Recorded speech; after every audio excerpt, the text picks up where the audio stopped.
Let's take on that. Let's take on that problem. How does the incoming government fund its programs and plans? Saan manggagaling? Well, sa amin ang bottom line, they have to think but creatively. Kasi we actually heard a few interviews of si Incoming Secretary Jokno na he's still very keen on consumption taxes. So nabalita ni Ma'am Lucci, we're a consumption-driven economy. Ang problema doon, if you tax consumption, two problems. One, you're depressing demand because nga 70% of the economy is consumption. Ikalawa, at tax natin yung mahihirap because most people are poor. Yun nga, and 7 out of 10 don't even have any savings. So if the government thinks now we're going to raise money from consumption taxes, that's going to be problematic, magkakahangganan doon. If it thinks now we're going to generate more money from collections, again, you want to hope for the best, but in the last 40 years, the only real increases in revenue effort have always been from new taxes. Unfortunately, new consumption taxes. So, let's hope na may magic wand talaga with digitization and all of those promises to increase collection efficiency. But that's not going to happen. And if the government still thinks in the old way, the only way to raise taxes ay tax the poor through consumption taxes, regressive taxes, problema yon. And even for the last 3 years, we've been pushing billionaire wealth tax talaga. I mean, the IMF has proposed this. Nobel Prize winners proposed.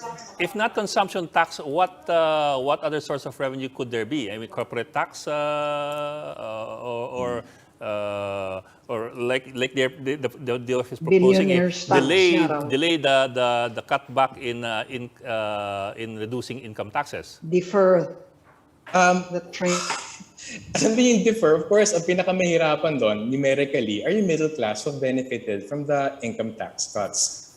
Sa amin, there's no sense differing it dun sa people earning 1 million to over 20 million pesos. Kasi the train law, hindi na siya pang middle class eh. Even families, sa tax bracket 1 million to 20 million and above, may benefits din sila. So para sa amin, ganong klaseng not middle class, upper income families, they should pay more pa. Pero secondly, it's so straightforward. Even the UN has so many studies. The only progressive tax there is are direct taxes of income and wealth. And if the government wants a revenue source na hindi pa bigat sa ordinaryong Pilipino, they have to start with direct taxes on income, on higher income families na binabaan under the train law, and direct taxes on their wealth. And sa amin, it's so socially irresponsible na you have 3,000 billionaires in the country with over 8 trillion pesos in wealth, but that's not being touched. And yung proposal namin sa IBON, it's so cheap. It's like a 1% tax on wealth over 1 billion, 2% over 2 billion, and 3% over 3 billion.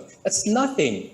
The richest Filipino now has 330 billion pesos. After the billionaire tax, may 310 billion pesos pa siya. So sa amin, maraming rhetoric about nation building, giving back yung mga to. Okay. Let's institutionalize that. Okay.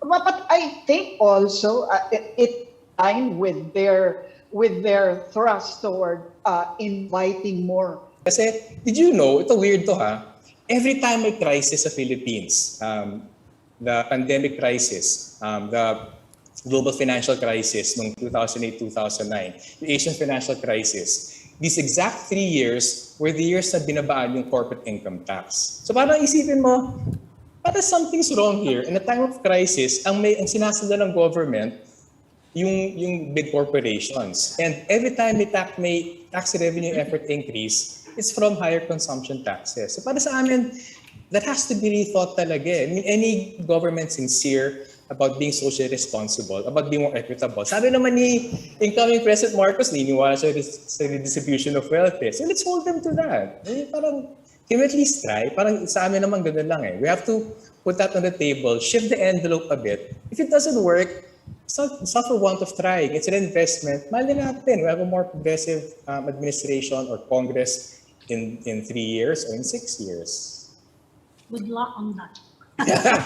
Hindi, I know it seems like a long shot, but honestly, the alternative is so much worse. The only alternative to direct taxes are higher indirect taxes on poor Filipinos. Yung consumption tax, the government loves that, the IMF loves that, kasi walang choice ang mahirap na Pilipino eh. You have to pay the VAT, you have to pay the consumption taxes. You can't, shopkeepers can distinguish, ano income level mo kung bibis ka o hindi.